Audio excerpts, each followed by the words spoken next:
Hello, welcome back to my channel. তো আজ আমরা যে ক্লাসটা করতে চলেছি সেটা এসএসসি জিডির ১২তম দিনের যথাক্রমে ৪টে সেটকে আমরা একত্রিত করব, যেখানে আমরা টার্গেট ছিল আমাদের ১৩টা সেট, মানে যেহেতু টোটাল ১৩খানা ডেতে পরীক্ষা হয়েছিল ৫২টা শিফটে। তো আজকের ১২তম ডের মানে বলা হয় ১২ সেটের ৪টে যে শিফটের কোশ্চেন আমরা দেখব, তার মাধ্যমে আমরা ৪৮খানা শিফটে কোশ্চেন কমপ্লিট করব এই ভিডিওটা শেষ হলে। আর আরেকটা ভিডিও থাকবে যেটার মাধ্যমে আমরা লাস্ট ভিডিওতে ১৩তম ডের বা ১৩তম সেটের টোটাল ৫২টা শিফট কমপ্লিট করব। তো যেহেতু আমাদের অনগোয়িং জিডি এক্সামিনেশন চলছে এবং আর যাদের আপকামিং ডেটগুলো রয়েছে তাদের জন্য এটা ভিডিওটা খুবই উপকৃত হবে তারা, এবং তাদের জন্য খুবই দরকারি ভিডিও এটা। এছাড়া ডাব্লিউবিপি কনস্টেবল, কেপি কনস্টেবল, আরপিএফের কনস্টেবল, এনটিপিসি গ্রুপ ডি, যাবতীয় আপকামিং এক্সামের জন্য মানে আপকামিং এক্সামের জন্য এটা ইম্পর্টেন্ট এই কারণে, যেহেতু এসএসসি সমস্ত এক্সামের ভেন্ডর হিসেবে কাজ করছে বা এক্সাম অর্গানাইজ করছে বা কন্ডাক্ট করাচ্ছে। সুতরাং এই কোশ্চেন্সগুলো এসএসসির জিডি থেকে যেহেতু তোলা, প্যাটার্নে অনেক আনকমন কোশ্চেন আছে যেগুলো আগে পরীক্ষায় আসেনি, সুতরাং সেগুলো আসার চান্সও থাকছে, আর যেগুলো কমন তো থাকছে সেগুলো তো কমন থাকছেই। সুতরাং এই সমস্ত পিডিএফ আমি তো আমার গ্রুপেতে আপলোড করেই দিচ্ছি, তাতে তোমাদের দেখতেও সুবিধা হবে, পড়তেও সুবিধা হবে। তাহলে চলো ভিডিওটা কন্টিনিউ করি, দেখা যাক কী কোশ্চেন আছে। তো মোটামুটি মৌর্য সাম্রাজ্যের চন্দ্রগুপ্ত মৌর্য শিক্ষক কে ছিলেন? তিনি ছিলেন কৌটিল্য। এটা অ্যাকচুয়ালি 6 ফেব্রুয়ারির 9th মানে ফার্স্ট শিফটের এক্সাম, ফার্স্ট শিফটের কোশ্চেন। বৃত্তাকার পথ বরাবর কোনো বস্তু ত্বরণ ঘটলে সেটা কি অভিকেন্দ্র বলের জন্য বস্তুটি বৃত্ত বরাবর চলনটা অব্যাহত থাকে। অভিকেন্দ্র বলের জন্য যখন একটা বস্তু কেন্দ্র করে এরকমভাবে পাক খাটছে, তাহলে অভিকেন্দ্র বল ভিতর দিকে থাকে। তার জন্য ভারতের অর্থনীতি মানে অর্থনীতিবিদরা ভারতীয় কৃষিক্ষেত্রে স্থির বেকারত্বকে কী বলেছেন ছন্দ বেকারত্ব মানে কাজ করছে অথচ যোগ্যতা অনুযায়ী কাজ পাচ্ছে না, মানে যোগ্যতা অনুযায়ী টাকা মানে কাজ করতে পারছে না, সেরকম ব্যাপার। কত্থক নৃত্যে কোন ভাষাটা মানে কোন পরিভাষাটার দাঁড়ানো বোঝায়, কোন পরিভাষাটা দাঁড়ানোকে বোঝায়? বলা হয় থার্ড বলে একটা শব্দ আছে যেটার মানে বোঝায় দাঁড়ানো। বঙ্গভঙ্গ হয়েছিল কত সালে? ১৯০৫ সালে। কে করেছিলেন? Lord Curzon. শেষ করেছিলেন কে? Lord Hardinge. কত সালে? ১৯১২ সালে। কিসের মাধ্যমে? ১৯১১ সালে বন্ধ করেছিলেন, আর ১৯১২ সালে তিনি কলকাতা থেকে দিল্লিতে রাজধানী স্থানান্তর করেছিলেন। তার জন্য কি হয়েছিল? তার জন্য হয়েছিল দিল্লি ষড়যন্ত্র মামলা। কেন হয়েছিল? রাসবিহারী বসু যথাক্রমে বোমা অ্যাটাক করেছিলেন কোথায়? দিল্লি চাঁদনি চৌকে। কার উপরে? লর্ড হার্ডিঞ্জের উপরে। তো তারপরে রাজবংশ পালিয়ে যান। তো বলা হয়েছে যে গৌতম বুদ্ধ কোন ভাষায় শিক্ষা দিতেন? তিনি প্রাকৃত ভাষা শিক্ষা দিতেন। আর তারপরে চলে আসছে রাজ্যসভার সর্বোচ্চ সদস্য এবং রাষ্ট্রপতি কর্তৃক মনোনীত সদস্যের সংখ্যা কত? ২৫০ জন, মানে টোটাল। তার মধ্যে রাষ্ট্রপতি কর্তৃক হয় মানে ১২ জন, তার মানে টোটাল আসছে কত? টোটাল ইলেক্টেড পার্সন ২৩৮, বাদ বাকি হলো ইলেক্টেড। যদি বলে ইলেক্টেড হচ্ছে কত? 238। প্রধানমন্ত্রী বিশ্বকর্মা প্রকল্প কোন এটা অ্যাকচুয়ালি কোন কোন ক্ষেত্রে কেন্দ্রীয় সেক্টর প্রকল্প? ১৮টা ব্যবসায় নিযুক্ত শিল্পী এবং কারিগরদের অন্তর্ভুক্ত করে এই প্রকল্প। ভারতীয় সংবিধানের অন্যতম বৈশিষ্ট্য কি? সেটা হলো ক্ষমতার পৃথকীকরণ। মুম্বাইয়ের বাইকুলা রেলওয়ে স্টেশন, এটা অ্যাকচুয়ালি কালচারাল হেরিটেজের মধ্যে পড়ে যাচ্ছে। রাজকোষ ঘাটতি, বলা হয় রাজকোষ ঘাটতি হলো সরকারি আয় এবং সরকারি ব্যয়ের মধ্যে পার্থক্যকে করে রাজকোষ ঘাটতি। কোন নৃত্যশৈলীর জন্য কুমুদিনী লাখিয়া বিখ্যাত? তিনি হলেন কত্থক নৃত্যশৈলীর জন্য কুমুদিনী লাখিয়া বিখ্যাত। সবুজ বিপ্লবের HYVS এটাকে বলা হয় কি? HYVS হলো হাই ইয়েল ভ্যারাইটি সিডস, মানে উচ্চ ফলনশীল বীজ। গুগ্গা নবমী পালিত হয় কোথায়? গুগ্গা নবমী এটা যেমন একটা নতুন কোশ্চেন। গুগ্গা নবমী পালিত হয় কোথায়? হরিয়ানা রাজ্যে। তারপরে চলে আসছে কিংবদন্তি বাঁশিবাদক পণ্ডিত হরিপ্রসাদ চৌরসিয়া হলেন কিংবদন্তি একজন বাঁশিবাদক। চতুর্থ পঞ্চবার্ষিকী পরিকল্পনার জন্য প্রবৃদ্ধির লক্ষ্যমাত্রা নির্ধারণ হয়েছিল নিট দেশীয় উৎপাদনের সাপেক্ষে। ফুটবলের পরিধি কত হয়? ফুটবলের পরিধি হয়ে থাকে 68 সেন্টিমিটার টু 70 সেন্টিমিটার। এটাও এক ধরনের নতুন কোশ্চেনই বলা যায়, স্পোর্টস থেকে এসছে। লক্ষ্য সেন কোন খেলার সাথে যুক্ত? ব্যাডমিন্টন খেলোয়াড়। শর্ট পাটে পুরুষ ক্রীড়াবিদদের ধাতব বলের ওজন কত হয়? 7.26। যেমন এইটাও এক ধরনের নতুন স্পোর্টস কিন্তু কোশ্চেন সচরাচর আসে না। তারপরে চলে আসছে সেকেন্ড শিফটের কোশ্চেন। সেকেন্ড শিফটে বলা হয় দীপিকা পালিকাল কোন খেলার সাথে যুক্ত? তিনি স্কোয়াশ খেলোয়াড় এবং তিনি ক্রিকেটার দীনেশ কার্তিকের স্ত্রী বলা যেতে পারে। অ্যামং মং উৎসব পালিত হয় কোথায়? অ্যামং মং উৎসব পালিত হয় নাগাল্যান্ডে। এটাও কিন্তু ফেস্টিভ্যালসের একটা নতুন কোশ্চেন। প্রিন্স অফ প্যাট্রিয়টস নামে পরিচিত কে? সুভাষচন্দ্র বোস। তো কোনো রাজ্যের প্রধান কার্যনির্বাহী ক্ষমতার অধিকার থাকে কার উপরে? গভর্নরের উপর রাজ্যের কার্যনির্বাহী ক্ষমতা।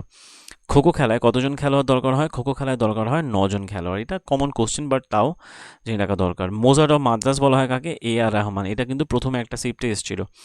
7 নম্বর বলা হয় কোন সম্রাট বিখ্যাত সব শিলালিপি এবং স্থাপত্যের জন্য বিখ্যাত? তিনি হলেন অশোক। অশোকের শিলালিপিটা কিসে লেখা ছিল? ব্রাহ্মী লিপি ছিল এবং প্রাকৃত ভাষায় ব্রাহ্মী লিপি। 2011 সালে জনগণনা অনুযায়ী 91.3% সাক্ষরতা কোন রাজ্যে ছিল? সেটা হলো মিজোরাম রাজ্যে 2011 জনগণনা অনুযায়ী। 2022-23 রঞ্জি ট্রফি জেতে কে? সৌরাষ্ট্র। কাকে হারিয়ে জেতে? কলকাতা। কলকাতা কোথায় খেলা হয়েছিল? কলকাতার ইডেনে খেলা হয়েছিল। ওকে। আর addition of the stocks of the capital of a firm, এটা এটা শব্দটি কোন কার সাথে কানেক্টেড? ইনভেস্টমেন্টের সাথে কানেক্টেড। অ্যাবসলিউট বলা হয়েছে যে টেম্পারেচার 0 ডিগ্রি টু -273 ডিগ্রি সেলসিয়াসকে বলা হয় যে কোনো পদার্থের পরমাণু স্টপ মুভিং, তার মানে সঞ্চালনটা টোটালি স্টপ হয়ে যায়। তারপরে বলা হচ্ছে লেজিম। লেজিম কোন ধরনের রাজ্যের লোকনৃত্যের মধ্যে পড়ে? লেজিম হচ্ছে মহারাষ্ট্র রাজ্যের লোকনৃত্যের মধ্যে পড়ে। 100 দিনের কাজ, যেটা বলা হয় যে MG NREGA. Mahatma Gandhi national rural employment guarantee scheme, MG NREGA scheme 100 দিনের কাজের মধ্যে পড়ে। এবং এটা 2000 যথাক্রমে 1 সাল বা 3 সালে চালু হয়েছিল। এমজি নারেগা চালু হয়েছিল কত সালে? এমজি নারেগা যদি বলা হয় চালু হয়েছিল সম্ভবত 2001 কি 2001 কি 2003। এমজি নারেগা মোটামুটি না, এটা অ্যাকচুয়ালি চালু হয়েছিল 2006-তে এবং লঞ্চ এবং ডিস্ট্রিক্ট ওয়াইজ প্রথম এটা অ্যাকচুয়ালি পাস হয়েছিল 2005-এ। 2005-এ সম্ভবত পাস হয়েছিল, আর চালু হয়েছিল 2006 সম্ভবত, এরকম 6-3 এরকম অপশন ছিল। যাই হোক, মোটামুটি 2005-এতে বিলটা পাস হয়। 2006-এর ডিসেম্বর ফেব্রুয়ারি মাসে সম্ভবত চালু হয়েছিল। 2006 ফেব্রুয়ারিতে চালু হয়েছিল এমজি নারেগা। এটা বিলটা পাস হয়েছিল 2005-এ। তারপরে চলে আসে থার্ড শিফটে বলা হচ্ছে ভারতে কোন সালে অন্তর্বর্তীকালীন সরকার গঠিত হয়? 1946-এ। ভারতের 1946-এ অন্তর্বর্তীকালীন সরকার। ইন্টিগ্রেটেড পণ্য পরিষেবা কর সংশোধন বিল 2023 সালে কোন সালের আইনকে সংশোধন করে? সেটা অ্যাকচুয়ালি 2017 সালের আইনকে সংশোধন করে। যাই হোক, 2023 সালে ইন্টারন্যাশনাল অ্যাস্ট্রোনমিক্যাল ইউনিট কোন ভারতীয় উল্কা জ্যোতির্বিদের নামে ছোট গ্রহের নামকরণ করা হয়? সেটা হলো অশ্বিন শেখর। তিনি একজন উল্কা বিশারদ ছিলেন, মানে জ্যোতির্বিদ ছিলেন। 1950-51 সালে শিল্প খাত দ্বারা জিডিপিতে অবদান কত? 11.8% ছিল, যা 1990-91 সালে বৃদ্ধি পেয়ে হয় 24.6%। শিল্প খাত দ্বারা উৎপন্ন জিডিপি। বিজেন্দু সিং কোন খেলার সাথে যুক্ত ছিলেন? তিনি ছিলেন বক্সিং খেলার সাথে যুক্ত। আর মল্লিকা সারাভাই পামডি অনার পুরস্কার পেয়েছিলেন কোথা থেকে? সেটা পেয়েছিলেন মল্লিকা সারাভাই ফ্রান্স সরকার থেকে কাছ থেকে। ভারতীয় সংবিধানের ধারা 12-এ কী বলা হয়েছে? রাজ্যের সংজ্ঞা বলা হয় যে ডেফিনেশন অফ স্টেটের কথা বলা হয়েছে। কোন ধারায় দণ্ডাদেশ বা মুলতুবি ক্ষমা বাতিল করার রাজ্যপালের ক্ষমতা উল্লেখ আছে? আর্টিকেল 161-এ রাজ্যপালের ক্ষমতাটা উল্লেখ আছে। জাকির হোসেন কোন শব্দ মানে ইনস্ট্রুমেন্টের সাথে যুক্ত? জাকির হোসেন তবলাবাদক। তিনি রিসেন্ট মারা গেলেন 2021 সাল, মানে 2011 সেন্সাস অনুযায়ী হিন্দুদের মোট জনসংখ্যা কত ছিল? 96.63 করোড় বা কোটি। কুম্মি নৃত্য কোন রাজ্যে দেখতে পাওয়া যায়? কুম্মি নৃত্য দেখতে পাওয়া যায় তামিলনাড়ু রাজ্যে, কুম্মি নৃত্য দেখা যায়। ভারতীয় ক্রীড়াবিদ গৌরব ঘাই কোন খেলার সাথে যুক্ত? তিনি হলেন গলফ খেলার সাথে যুক্ত। বিখ্যাত লেখক, এটা অ্যাকচুয়ালি হবে, বিখ্যাত লেখক যিনি জার্মান শান্তি পুরস্কার পান তিনি হলেন কে? সালমান রুশদি। এর উপর তো মানে অনেকবার অ্যাটাক হয়েছে, রিসেন্ট মনে হয় চোখের উপর অ্যাটাক হয়। তো কোন স্থান ভীমা নদীর উপনদী ঘোর নদীর তীরে অবস্থিত? বলা ইনামগাঁও হচ্ছে ভীমা নদীর। ভীমা সম্ভবত ওই কাবেরী নদীর উপনদী। লাইসেন্স রাজ কোন সময়কে নির্দেশ করে? 20 শতকে, মানে বলা হয় 19 শতকের মাঝে লাইসেন্সিং, এই মানে 20 শতকের মাঝের শিল্প লাইসেন্সিং সাথে কানেক্টেড ছিল। ভারতের কতগুলো জাতীয় উৎসব হয়? 3টে। ক্রীড়াবিদ পৌলমী ঘটক কোন খেলার সাথে যুক্ত? তিনি হলেন টেবিল টেনিসের সাথে যুক্ত। নির্দিষ্ট যদি বলা হয় নির্দিষ্ট আকৃতি এবং স্বতন্ত্রতা